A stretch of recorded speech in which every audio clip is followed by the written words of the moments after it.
If you know, you know. If you don't, well, you better get to know. I'm the man here at the Value Wrestling, and this is the Saturday night's main event Fallout. Saturday night's main event,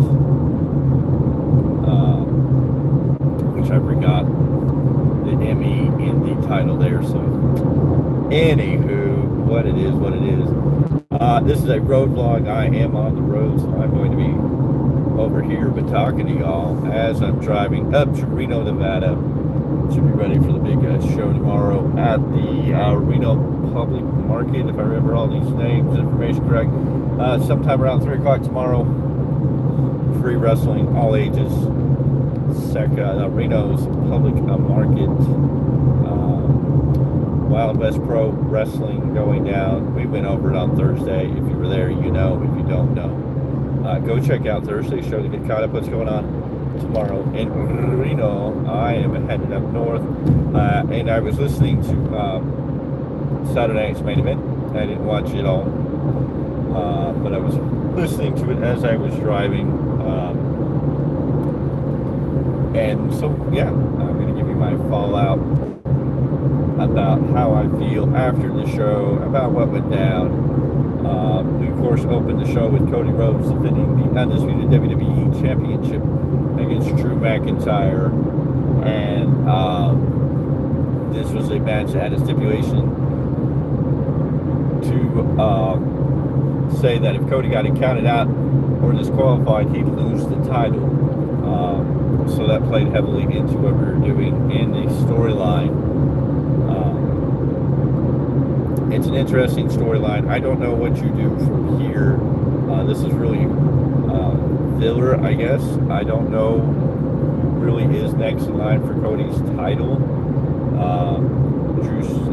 They're definitely giving Drew a lot here. The story behind Drew hasn't had the opportunity to really be the championship, hold the championship since, the COVID era, where he really wasn't crowned. He didn't really get to be the champion he felt he should have been. Yada yada, bada bing, bada boom. It is what it is. So that's the story there. Cody always having to cheat, always getting lucky to get out.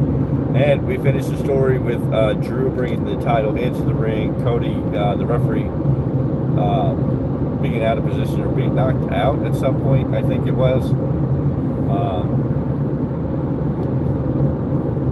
And Cody DDT'ing Drew onto the title. Crossroads 1, 2, 3, and Cody, still your undisputed WWE champion. Where do you go from here? Now Drew is still kind of cheated out at his own hands, yes. But do you continue the story? Do we push it? How's this play out? And where are we going with Survivor Series? It's interesting. I think the Wyatt 6 versus the MFT. But I don't know if that's War Games match, unless you're going to make War Games less than important on the Survivor Series and focus on other aspects of Survivor Series. Could be interesting, unless you're going to build a star-studded women's War Games that's going to main event Survivor Series, which could be okay, but it's really got to be the top of echelon, and the story's really got to be there. It's interesting that we're heading into Survivor Series and there's not really a clear path. Now, granted, with Seth Rollins going down to injury, there was some speculation that the path was, the Vision against the group. But now I don't know. So we're going to have to see where does Cody and Drew go from here. Do they have another match? Do we have more? Okay. Jade Cargill taking on Tiffany for the WWE Women's Championship. And, yeah. It was definitely a decent match there. And they gave Jade big win. Jade Cargill, the new women's WWE Women's Champion. I think this is the right move. Tiffany Stratton's done good, but I think it's time to let Jade Cargill see where she's going from here. So it'll be interesting to see what they do. Turning her heel was a good move, and we'll have to see how that plays out going forward. The Intercontinental title, Dominic Mysterio, Penta, and Rusev battling out in the triple. In the end, Dominic sneaks one out. Dominic is, I think it's, commentary said it. He's a genius. He's able to manage to figure a way to win each and every time. And you can only be so mad at that storyline that, he figures it out. He is Dominic Mysterio, playing the role that he should. I don't know what you do with Penta and Rusev now that they are, again, coming up on the losing ends of these things. Penta and Rusev, will they have another match? Penta hitting Rusev with the ring bell hammer after Rusev had locked in the accolade on Penta. Dominic Mysterio rang the bell, got the timekeeper and the bell hammer, and rang the bell, making Rusev for the release hold, thinking he won. When Rusev figured it out, noticed Dom, he brought Dom back over into the ring, and Dom held on to the hammer until the hammer fell in the hands of Penta. Penta used it accidentally kind of on Rusev, and Rusev loses here. He takes the 3,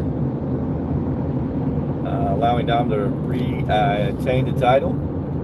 Can't be mad. I don't know who you're going to have beat Dom, what you're going to do with Dom.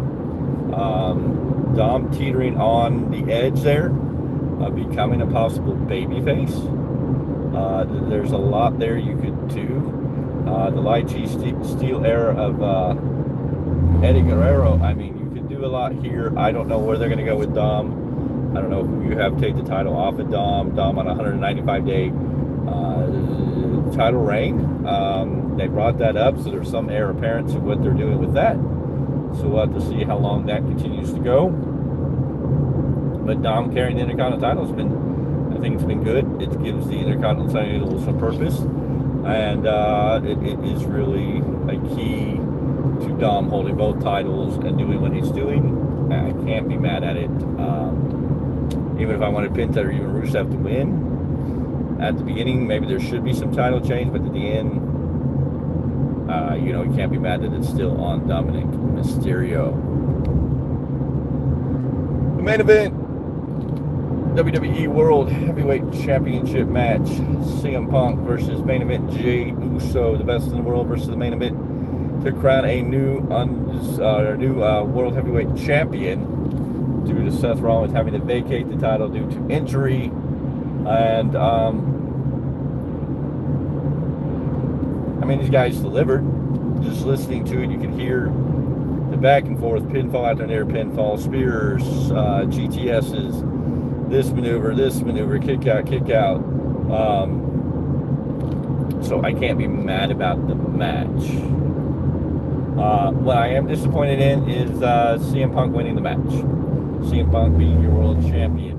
Not that CM Punk doesn't deserve a world title, has nothing to do with that. I am a Punk fan. I love Punk. I want to see Punk with the world title, but this scenario just didn't work for me. It wasn't the right time. He can carry the title, but I felt that he should have had to wait until Seth could come back, and he needs to win that title back from Seth to finish it off. It's going to be interesting.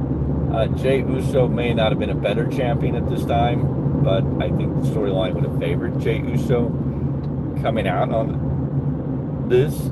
Even if Jey Uso had to quote-unquote kind of cheat to get it done, it would have been something different. I mean, they're teasing something with Jey where he's going, I don't know, but Jey with the title I think would have been okay for now. I feel this is a filler moment. I don't know where the world title is going. With Seth Rollins not here, it's interesting. I also was really hoping that this match would end in a no contest, that they would switch this up and change it around in some form where it was a no contest, meaning division, Braun Breaker and Braun Strowman, not Braun Strowman, Bronson Reed and Braun Breaker, excuse me, I know names, I don't know why, anywho, would have came out, caused the match to be thrown out for whatever reason, whatever way, and yada, yada, yada. We would have continued without a champion. I don't know if we need a world champion in WWE right now. If you hold it upright and make it make sense, you could probably get away with it. But no, Punk has the title. Nothing happened with the Vision afterwards. So I have to wonder what is going on with the Visions. What is going on with the storyline and where they're going? I don't know. It's very interesting, to say the least, for sure. Overall, Saturday Night Main Event, decent Saturday Night Main Event, short and sweet, not too long, not too much. It hit the matches it needed to. We also got the announcement of the tournament for John Cena's final match. Who's going to be John Cena's final opponent? It's going to have representatives from SmackDown, Raw, and NXT. It's going to be a 16-man tournament. It's going to start a week from this Monday, so not this coming Monday, but next week the tournament will start. And I don't know if we're going to know everybody who's going to be in the tournament, because they did say members of Raw, members of SmackDown, members of NXT, and maybe some who don't even work in WWE will be a part of this tournament, which makes things interesting. A lot of people are hoping that Adam Copeland's recent comments on AEW, saying he was leaving, was the meaning that he was coming back to WWE to be a part of John Cena's last match. I think Adam Copeland's still under WWE contract. I don't think we're going to see the return of Edge. If it happens, I'll be happy for it.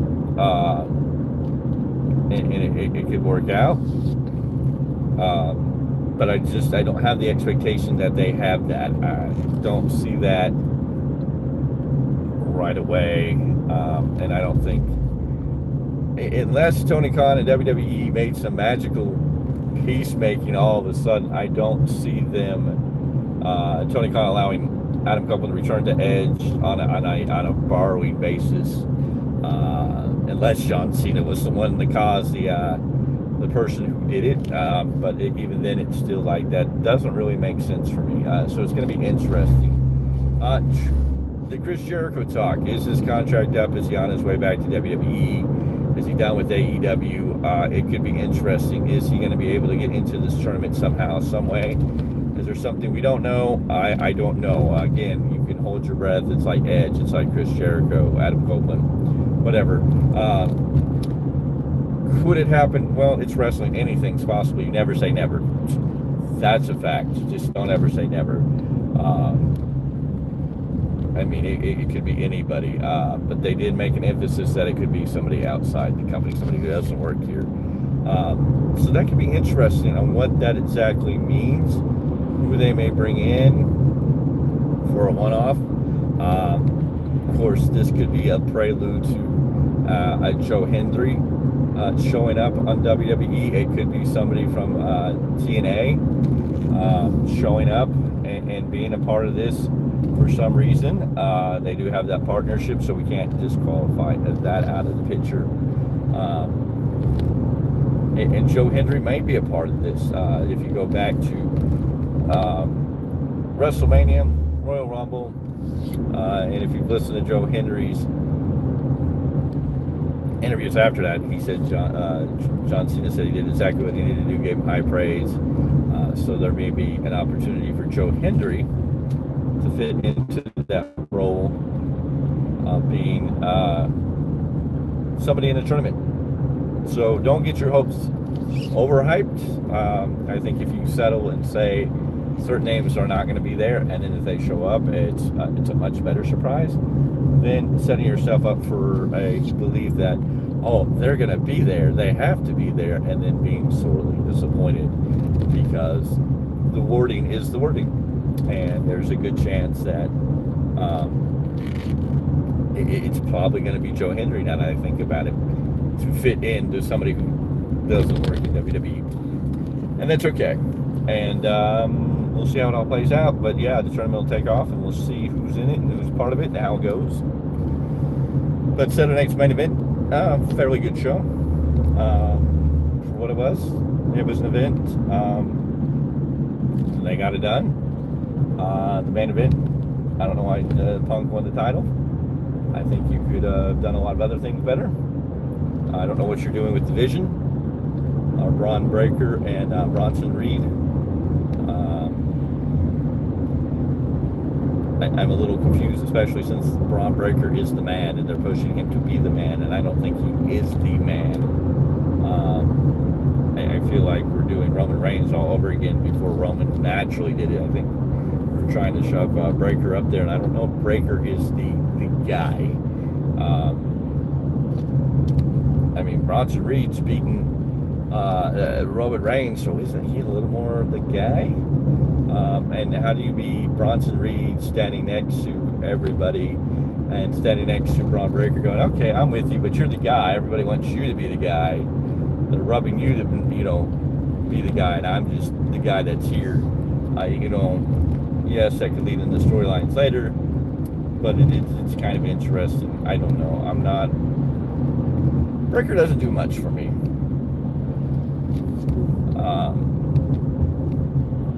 There's nothing.